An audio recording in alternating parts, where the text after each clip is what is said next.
नमस्कार, स्वागत है आपका मेरी सत्यमेव जयते चैनल में और मैं हूं डॉक्टर हरीशचंद्र लखेड़ा। अंततः इस बात का पुलिस ने खुलासा कर दिया है कि अनिल भाटी ने अपनी पत्नी सीमा बिष्ट की हत्या क्यों की थी। दिल्ली पुलिस ने 3 जुलाई को दिल्ली की एक अदालत में हत्या की धारा में आरोप पत्र दाखिल कर दिया है और इसमें सीमा के पति अनिल सिंह भाटी और उनके घरेलू नौकर शिव शंकर पांडे को आरोपी बनाया गया है। आपको याद होगा कि इसी साल मार्च अप्रैल के दौरान सीमा की हत्या का मामला सुर्खियों में आया था। बागेश्वर की रहने वाली और मैथमेटिक्स में एमएससी करने के बाद जीवन की ऊंची उड़ान भरने के लिए दिल्ली आई सीमा नोएडा के एक मोबाइल रिपेयर की दुकान में काम करने वाले अनिल भाटी के साथ प्रेम संबंध में बंध गई थी। दोनों ने शादी की। अनिल भाटी ने प्रॉपर्टी डीलिंग का काम शुरू किया और देखते ही देखते उसने अकूत संपत्ति खड़ी कर दी थी। कहा जाता है कि 800 करोड़ रुपए की प्रॉपर्टी। दिल्ली के बसंत कुंज और द्वारका में उसकी कुटिया थी और गुड़गांव में फार्म हाउस। लेकिन धीरे धीरे दोनों के वैवाहिक संबंध बिगड़ने लगे थे। दिल्ली के समाचार पत्रों और मीडिया के तमाम जो भी प्लेटफॉर्म है उनमें यही आया था कि सीमा सिंह की उनके पति अनिल सिंह ने हत्या कर दी है। एक मोबाइल रिपेयर शॉप से शुरू हुई सीमा और अनिल की दोस्ती प्यार में बंधी और फिर शादी तक पहुंची थी और अंत तक दर्दनाक हादसा यह हुआ कि सीमा की डेड बॉडी छावला इलाके में नजफगढ़ नाले में मिली थी। यानी पहाड़ से एक जो युवती ऊंची उड़ान लेकर आई थी उसका हश्र यह हुआ कि उसकी लाश भी कई दिनों बाद मिल पाई थी। अनिल लगातार उनके घर वालों से झूठ बोलता रहा कि सीमा कभी जयपुर गई है, कभी मथुरा वृंदावन।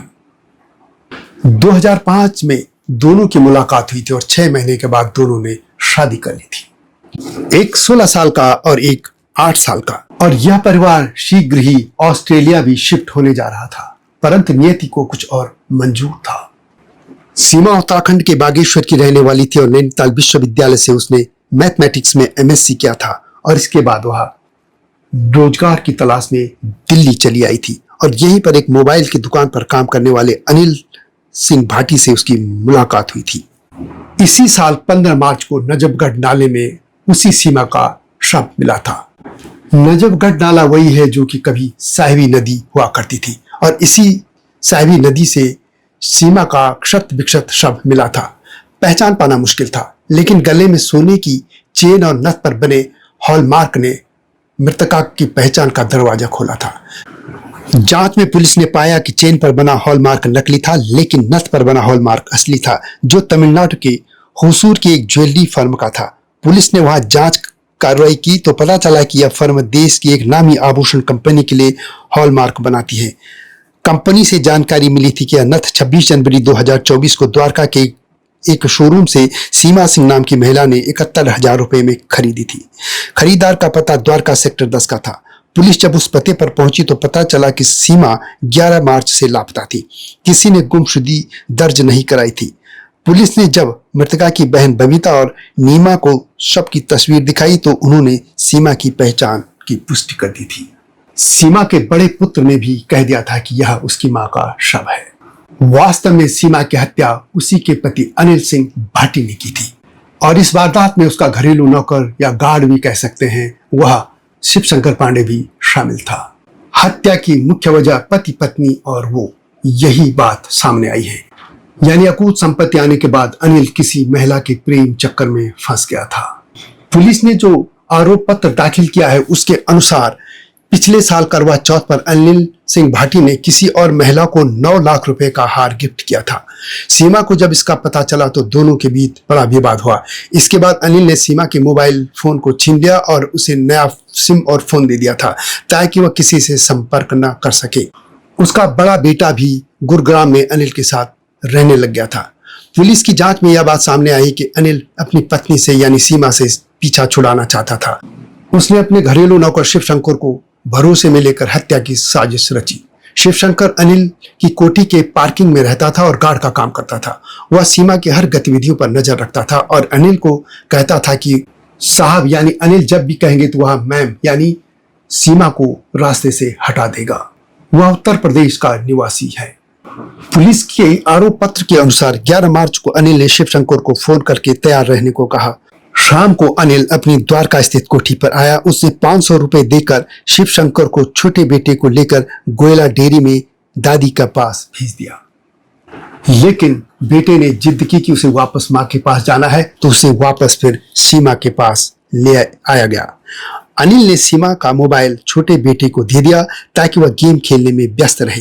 फिर शिवशंकर को ऊपर बुलाया, ऊपरी मंजिल में, और दोनों ने सीमा को जहरीला पदार्थ दिया। सीमा के अचेत होते ही गला दबाकर हत्या कर दी गई। शव को बेडशीट में लपेटकर एसयूवी की डिग्गी में रख दिया गया। पुलिस के आरोप पत्र के अनुसार अनिल की कंपनी के 2 कर्मचारी भी इस दौरान उसके साथ थे। सभी ने शव को गाड़ी में रखा और छावला की ओर रवाना हो गए थे। बच्चे को मोबाइल पर गेम खेलने में लगा दिया था और वह उसी में व्यस्त रहा, और यह भी की ताकि वह कुछ बात समझ न सके, इसलिए उसने मोबाइल उसको दे दिया था। छावला के सुनसान इलाके में पहुंचकर शव को साहिबी नदी, यानी जिसको नजफगढ़ नाला कहा जाता है, उसमें फेंक दिया। साथ में पत्थर और सीमेंट के टुकड़े भी बांध दिए ताकि शव सतह पर न आ सके। 11 मार्च की इस घटना के बाद 15 मार्च को धूल सिरस गांव के पास साहिबी नदी यानी नजफगढ़ नाला में एक महिला का शव मिला। चेहरा पहचान पाना मुश्किल था क्योंकि कई दिन से पानी में रहने की वजह से शव सड़ चुका था। पुलिस ने लाश को निकालकर पोस्टमार्टम के लिए भेजा और जांच शुरू की।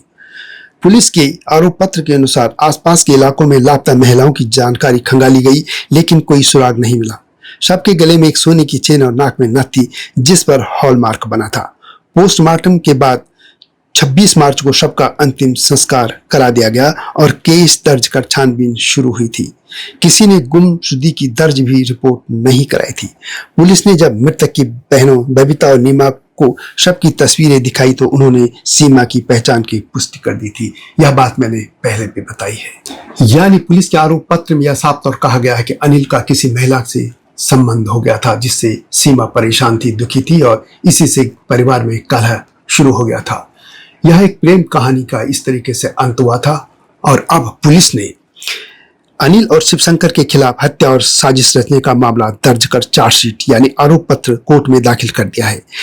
इसमें mobile location, call detail, CCTV footage, गवाहों के बयान और हॉलमार्क की तकनीकी जानकारी शामिल है।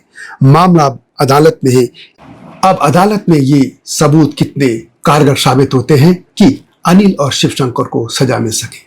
लेकिन यह सीमा की उस प्रेम कथा का दर्दनाक अंत है जो पहाड़ से ऊंची उड़ान के लिए नीले आकाश में उठकर मैदानों की तरफ चले आई थी, और यहाँ उसे एक प्रेम तो मिला, उसके बाद अकूत धन दौलत भी मिली, लेकिन एक विश्वास, एक प्रेम का जो विवाह हुआ था उसका विश्वास नष्ट कर दिया गया, खत्म कर दिया, एक विश्वास की हत्या कर दी गई। और इस तरह यहाँ जो बागेश्वर से यात्रा शुरू हुई थी वह नजफगढ़ नाला यानी साहिबी नदी में उसका अंत हो गया। तो यह थी सीमा बिष्ट और अनिल सिंह भाटी की कथा, जो कि अब पुलिस के आरोप पत्र में साफ आ चुकी है कि उसकी हत्या क्यों की गई थी। इस विषय पर एक वीडियो पहले से इस चैनल में है। इस घटना को लेकर अपने कमेंट अवश्य लिखिएगा। जल्दी आऊंगा नई स्टोरी के साथ, तब तक नमस्कार। हिमालय पे पेड़ हो तो गीत गाएंगी नदियाँ, गीत गाएंगी नदियाँ। पेड़ों पे चिड़िया है तो गीत गाएंगी नदियाँ, पेड़ों पे चिड़िया है तो गीत गाएंगी नदियाँ। माँ की लोरी जैसे होते हैं नदियों के गीत।